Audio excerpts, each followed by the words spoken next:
Cut ಮಾಡಿ sir. Panipuri ಮಸಾಲೆ ಪುರಿ ಅಂತ ಹಾಕಬೇಕು, ಬಂಗಾರಪೇಟೆಯಲ್ಲಿ ಹಾಕೋದು. ನೀವು ರೋಡ್ನಲ್ಲಿ ಪಾನಿಪುರಿ ಹಾಗೆಂತ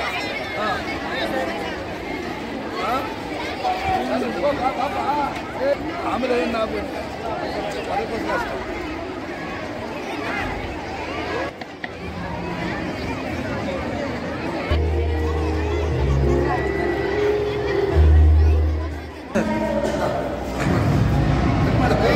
ಇಟ್ಕೊಳ್ಳಿ ಸರ್.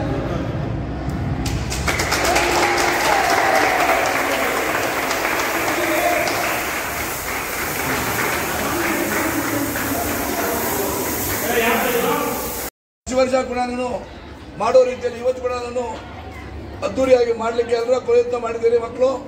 ಅದನ್ನ ಏನಂದ್ರೆ ಇವಾಗ ಎಲ್ಲರೂ ಒಟ್ಟಿಗೆ ಹೋಗಿ ನುಗ್ಗಿ ಅಲ್ಲಿ ಗಲಾಟೆ ಮಾಡ್ತಕ್ಕಂಥದ್ದು ಅದೆಲ್ಲ ಬಿಟ್ಬಿಟ್ಟು ನಿಧಾನವಾಗಿ ಯಾವ ರೀತಿ ವ್ಯಾಪಾರ ಮಾಡಬೇಕು, ಆ ವ್ಯಾಪಾರದಲ್ಲಿ ಕೂಡ ನೈಪುಣ್ಯತೆಯನ್ನು ಕಲಿಬೇಕು. ನೀವು ಯಾವ ರೀತಿ ಅವ್ರನ್ನ ₹1 ಕೊಡು, ₹5 ಕೊಡು, ಕಮ್ಮಿ ಮಾಡಿಕೊಡು, ಹಾಗೆ ಹೀಗೆ ಅಂತ ಹೇಳಿ ವ್ಯಾಪಾರ ವಹಿವಾಟನ್ನು ಕೂಡ ನೀವೆಲ್ಲ ಕೂಡ ಚೆನ್ನಾಗಿ ಮಾಡಬೇಕು.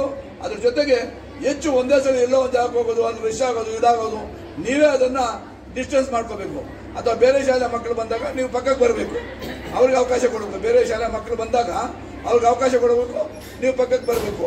ಆ ರೀತಿಯಲ್ಲಿ ಸಾಂಗೋಪಾಂಗವಾಗಿ ಸಾಯಂಕಾಲವರೆಗೂ ಎಷ್ಟುವರೆಗೂ ಕೂಡ ಎಲ್ಲ ಇರ್ತದೆ ಅನ್ನೋದನ್ನು ನೋಡಿಕೊಂಡು ಅಲ್ಲಿವರೆಗೂ ಕೂಡ ಎಲ್ಲರೂ ಅನ್ಯೋನ್ಯತೆಯಿಂದ ಹೋಗ್ಬೇಕು ಅಂತೇಳಿ ಈ ಸಂದರ್ಭದಲ್ಲಿ ಇಚ್ಛೆ ಪಡ್ತೀನಿ.